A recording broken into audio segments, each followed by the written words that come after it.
ہمارے بھی بہت سے کمزور دل کے لوگ اسٹیج سے چھلانگے مار کے دوڑ گئے تھے.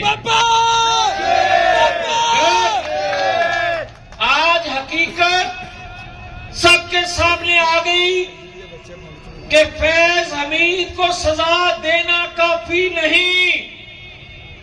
فیض حمید کے ساتھ مل کے جو اداروں میں کھلواڑ کر رہے تھے، جو اداروں کے اندر بغاوت پہ اکسا رہے تھے، جنہوں نے اداروں کے فیصلہ سازوں کو، طاقتوروں کو، خصوصی طاقت فیصلہ رکھنے کی پہنچ رکھنے والوں سے جب کسی کو صادق اور امین کا سرٹیفکیٹ دلوا رہے تھے اور کسی کو ڈاکو چور کا تگمہ سجاتے سجاتے نہ سجا سکے تو بیٹے سے تنخواہ نہ لینے پہ 2/3 اکثریت رکھنے والی ترقی کرتی حکومت کو گرا کے پاکستان کو اس بربادی کے نہج تک لے آئے.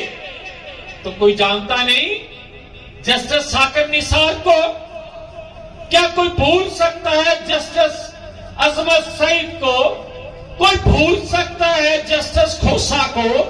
کوئی بھول سکتا ہے جسٹس بندیال کو؟ تو کیا میں چپ رہ سکتا ہوں؟ جنرل قمر جاوید باجوہ کی سازشوں کو کوئی بھول سکتا ہے؟ کوئی بھول سکتا ہے جب اس کو لانچ کیا گیا 2011 میں تو کیا کسی کو پتا نہیں تھا کہ اس کا کردار کیا ہے؟ کوئی جانتا نہیں تھا کہ پاکستان کا یہ کتنا خیر خواہ ہے؟ کوئی جانتا نہیں تھا کہ اس کو دماد کس کا بنوایا گیا؟ کوئی جانتا نہیں تھا کہ اس نے پھر جب 2018 میں اس کو حکومت دے دی گئی، اس کے ہاتھوں میں پاکستان کو یرغمال بنا دیا گیا، تو اس کے بعد پھر اس نے کیا گل کھلائے تھے؟ 4 سالوں میں یہ کہتا رہا ہم سب ایک پیج پہ ہیں. ایک پیج جب پھٹا تو پھر پتہ چلا. تو آج بھی میں نوجوانوں بڑا کلیئر ہوں کہ آج اگر پاکستان کے اندر ایک شخص جس کو کہا جائے یہ مقبول ہے، وہ شخص حکومت میں نہ ہو اور کہے ایک ادارے کا سربراہ چیف جو ہے وہ میری مرضی کا ہونا چاہیے، میری مرضی کے خلاف نہیں ہونا چاہیے. اگر اداروں کے سربراہ ایک شخص نے غیر قانونی طور طریقوں سے خواہش پہ اگر اس نے لگانے ہیں تو پھر مجھے بتاؤ آئین کہاں ہے پاکستان کا؟ اور اگر یہ روایت، یہ کھڑکی کھلی رہ گئی تو پھر مجھے پاکستان کے حالات، پاکستان کی آنے والی نسلوں کے خیالات کوئی ڈھکے چھپے نہیں رہیں گے. تو اس لیے یہ بات کہتا ہوں کہ بھائی صاحب 2014 میں دھرنا دلوایا کس نے؟ پاکستان کی تباہی کا راستہ کھولا اس دن کس نے؟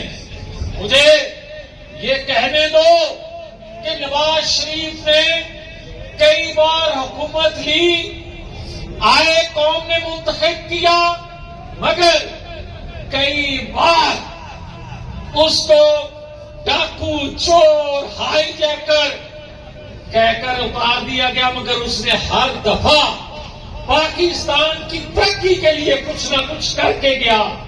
اور جس شخص کو لے کے آپ آئے تھے فیض حمید، قمر جاوید باجوہ صاحب، جنرل پاشا صاحب، 4 سالوں کا قوم صاحب پوچھ رہی ہے کہ کوئی ایک کام بتاؤ جو 4 سالوں میں اس نے قوم کے مفاد میں کیا اور اس نوجوان کے لیے کیا ہو. تو یہ قوم اس کو معاف کرنے کے لیے آج بھی تیار ہے.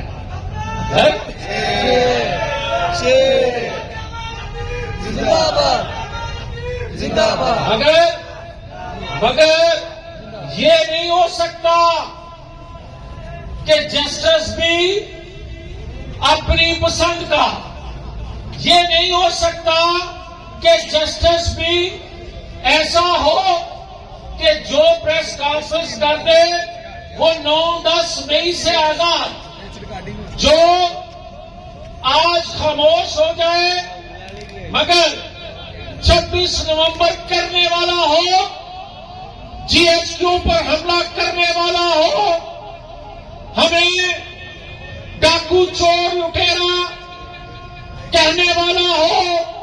میں اپنے گھر کی بات نہیں کر رہا، میرے یا میرے گھر والوں سے جو فیض حمید اور جنرل قمر جاوید باجوہ نے سلوک کیا، جو تشدد کیا، میں نے معاف کیا. مگر اس قوم کے ساتھ کھلواڑ کرنے والے، اس ریاست کو ڈبونے والے، اس نہج تک لانے والے جو ہیں اس کو کسی طور معاف نہیں کیا جا سکتا. آج اگر یہ ونڈو بند کرو گے آئین قانون کی بالادستی ہوگی.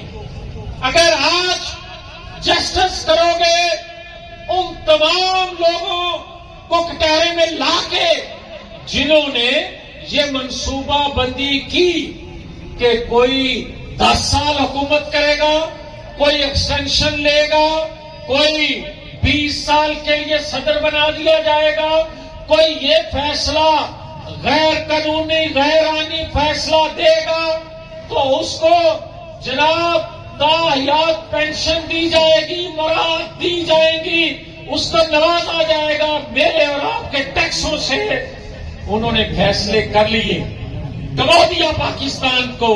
نواز شریف نے پھر اٹھنا کی.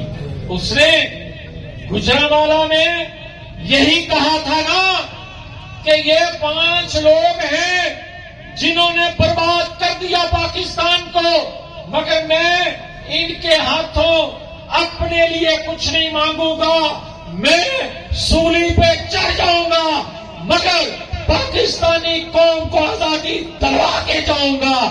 تو دیکھ لو، اس نے کوئی توپ ٹینک نہیں پکڑا، اس نے کوئی توپ ٹینک نہیں پکڑا. اس نے جو کہا اس نے سنا، جو اس نے کہا اللہ نے سنا، اور آج ایک ایک کر کے وہی سارے کے سارے چہرے انجام کو پہنچ رہے ہیں.